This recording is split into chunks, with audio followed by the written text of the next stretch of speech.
दोस्तों, आज मैं आपको जो कहानी सुनाने जा रही हूँ, ये कहानी है जादुई सुनहरे लहंगे के जादू की। तो चलिए दोस्तों, देखते हैं आज की ये कहानी। कानपुर नाम के एक गांव में नेहा अपनी छोटी बहन नायरा और अपनी माँ सुमन के साथ रहती थी। उसकी माँ सुमन दूसरों के घरों में काम करती थी और उसी से अपने घर का गुजारा करती थी।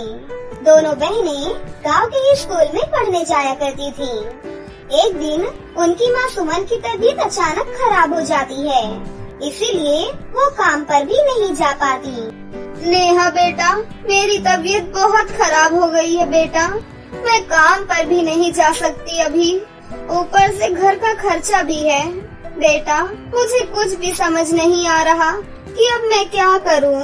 नेहा कुछ नहीं बोलती और चुपचाप वहीं खड़ी रहती है। बेटा, मैं सोच रही हूँ कि जहाँ मैं काम करने जाती हूँ, अब से तू जाकर वहाँ काम करे, तभी हमारे घर का खर्चा चल सकता है बेटा, नहीं तो हम सब भूखे मर जाएंगे। काम तो ठीक है माँ, लेकिन मैं स्कूल कैसे जाऊँगी? देख बेटा, जब तक मेरी तबीयत ठीक नहीं हो जाती, तब तक तू कुछ दिनों तक काम कर ले, लेकिन जब मेरी तबीयत ठीक हो जाएगी तो तू काम छोड़ देना और अपनी पढ़ाई करना बेटा। लेकिन माँ, इससे तो मेरी पढ़ाई का बहुत नुकसान हो जाएगा। हाँ तो ठीक है, तो एक काम कर, जाकर अपनी पढ़ाई ही कर, हम सब भूखे मर लेंगे। नहीं नहीं माँ, ऐसा मत बोलो, मैं कल से ही काम पर जाती हूँ। जब आपकी तबीयत पूरी तरह ठीक हो जाएगी, उसके बाद मैं पढ़ाई कर लूँगी माँ।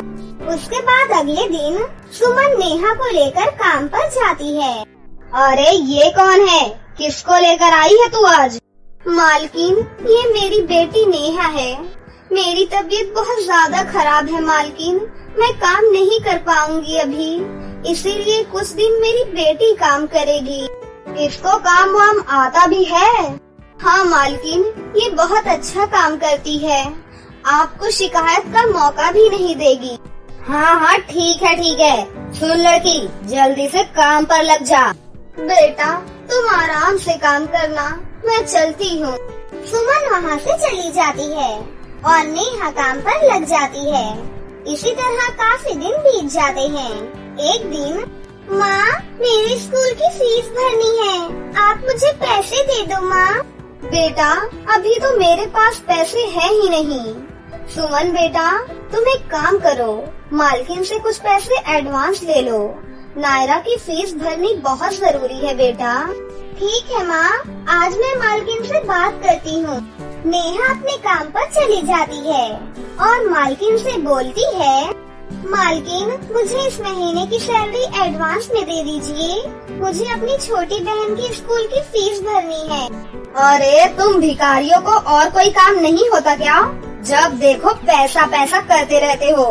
सुन लड़की, आज मेरी कुछ सहेलियाँ आने वाली हैं, इसीलिए खाने में आज अच्छे आइटम्स बना और साफ सफाई बहुत अच्छे से करनी है आज।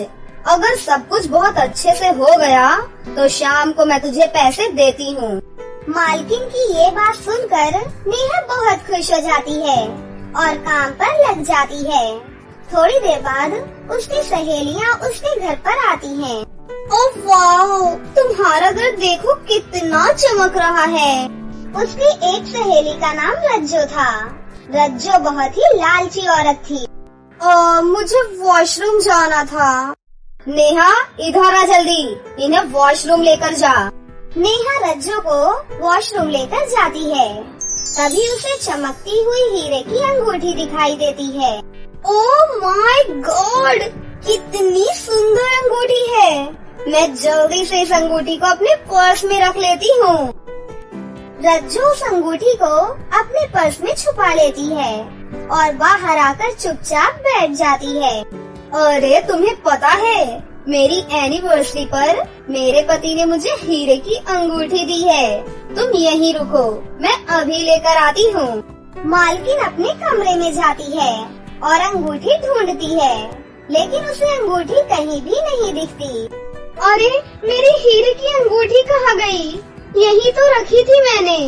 मालकिन हर जगह अपनी अंगूठी ढूंढती है, लेकिन उसे अंगूठी कहीं भी नहीं मिलती। अरे क्या हुआ, तुम इतनी परेशान क्यों हो?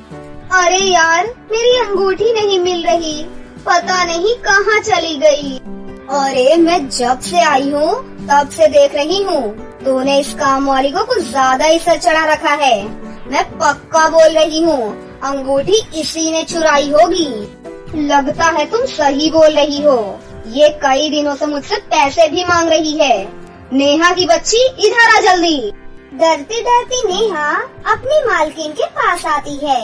क्या हुआ मालकिन? इससे पहले कि मैं पुलिस को बुलाऊं, तो जल्दी से साफ साफ बता, मेरी अंगूठी कहाँ है? अंगूठी? कौन सी अंगूठी मालकिन? मुझे किसी अंगूठी के बारे में नहीं पता। मालकिन नेहा को एक जोरदार चांटा मारती है। मुझे गुस्सा मत दिला, मेरी अंगूठी कहाँ है जल्दी बता। मालकिन, मैंने आपकी कोई अंगूठी नहीं देखी, मेरा यकीन कीजिए मालकिन। निकल जा मेरे घर से, चोर कहीं की। अगर मुझे भनक भी पड़ी कि तूने मेरी अंगूठी चुराई है, तो मैं तुझे जिंदा नहीं छोड़ूंगी। रोते रोते नेहा वहाँ से चली जाती है और एक नदी के किनारे जाकर बैठ जाती है। मेरी बहन कितनी खुश हो रही थी कि मैं उसके लिए आज शाम को पैसे लेकर आऊंगी। अब मैं अपनी बहन की फीस कैसे भरूंगी? मालकिन ने मुझे काम से निकाल दिया और मेरे ऊपर चोरी का इल्जाम भी लगा दिया। नेहा जोर जोर से रोने लग जाती है कि तभी नदी के अंदर से एक जल परी बाहर आती है। क्या हुआ लड़की, तुम रो क्यों रही हो? नेहा उस जल परी को वो सारी बातें बताती है। बेटा, तुम्हारे परिवार के प्रति इतना प्रेम देखकर मैं बहुत खुश हूँ। तुम सच में एक बहुत अच्छी लड़की हो। मुझे पता है बेटी कि तुमने कोई भी चोरी नहीं की। उसके बाद जल परी अपने जादू से एक सोने का लहंगा प्रकट करती है। तुम्हें देखकर मुझे अपनी बेटी की याद आ गई, इसीलिए ये सोने का लहंगा अब से तुम रख लो। ये तुम्हारी सारी समस्याएं दूर कर देगा। मेरी मदद करने के लिए आपका बहुत बहुत शुक्रिया जल परी जी। उसके बाद जल परी वहाँ से चली जाती है और नेहा वो सोने का लहंगा लेकर अपने घर आ जाती है और अपनी माँ को वो सारी बातें बताती है।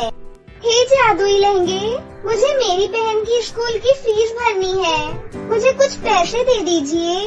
नेहा के इतना कहते ही वहाँ पर बहुत सारे पैसे प्रकट हो जाते हैं। ये देखकर सभी लोग बहुत खुश हो जाते हैं। अब जादुई सोने के लहंगे की मदद से उसके घर में किसी भी प्रकार की कोई कमी नहीं थी। धीरे धीरे नेहा और उसका परिवार बहुत अमीर हो जाता है और अब नेहा और उसकी बहन दोनों स्कूल जाना शुरू कर देते हैं। एक दिन रज्जो नेहा को देख लेती है और सीधा उसके पास जाती है। अरे तुम तो वही लड़की हो ना जो शिखा के घर पर काम करती थी? तुम तो एक नौकरानी थी ना, फिर तुम इतनी अमीर कैसे हो गई? भोली भाली नेहा रज्जो को जादुई सोने के लहंगे वाली बात बता देती है। रज्जो भागी भागी शिखा के घर जाती है और उसे नेहा के अमीर होने के बारे में सब बता देती है। अरे मुझे तो पता ही था, उस लड़की ने जरूर मेरी अंगूठी चुरा कर ही ये सब हासिल किया होगा। अब मैं उसे जिंदा नहीं छोड़ूंगी। शिखा रज्जो के साथ नेहा के घर पर पहुंच जाती है। रज्जो चुपके से नेहा के कमरे में जाकर उसका जादुई लहंगा चुराने की कोशिश करती है, लेकिन तभी अचानक से लहंगे के अंदर से करंट निकलने लगता है। बचाओ बचाओ, मुझे बचाओ। रज्जो की आवाज सुनकर सभी लोग कमरे में आते हैं तो देखते हैं कि लहंगा रज्जो को करंट दे रहा था और उससे कह रहा था, जब तक तू सच नहीं बताएगी तब तक मैं तुझे जिंदा नहीं छोड़ूंगा। शिखा, शिखा, तुम्हारी अंगूठी मैंने चुराई थी। शिखा, शिखा, मैं सच बोल रही हूँ, तुम्हारी अंगूठी मेरे पास है। शिखा, देखो देखो लहंगे, मैंने सब कुछ बता दिया, सब कुछ सच सच बता दिया मैंने। जादुई सोने का लहंगा रज्जो को छोड़ देता है। गुस्से में शिखा रज्जो को एक जोरदार चांटा मारती है। चोर कहीं की, मेरी अंगूठी तूने चुराई और चोरी का इल्जाम मैंने इस मासूम पर लगाया। मुझे माफ कर दे बेटा, मैंने तेरे ऊपर चोरी का इल्जाम लगाया था। शिखा तुरंत पुलिस को फोन करती है। पुलिस रज्जो को जेल में डाल देती है। उसके बाद नेहा और उसकी माँ और बहन सभी खुशी खुशी उस घर में रहने लगते हैं। तो दोस्तों, कैसी लगी आपको हमारी ये कहानी? अगर आपको हमारी कहानी अच्छी लगी हो तो इसे जरूर लाइक करें। साथ ही हमारे चैनल को सब्सक्राइब भी कर लें और बेल आइकन को दबाना ना भूलें। मिलते हैं अगली वीडियो में। धन्यवाद।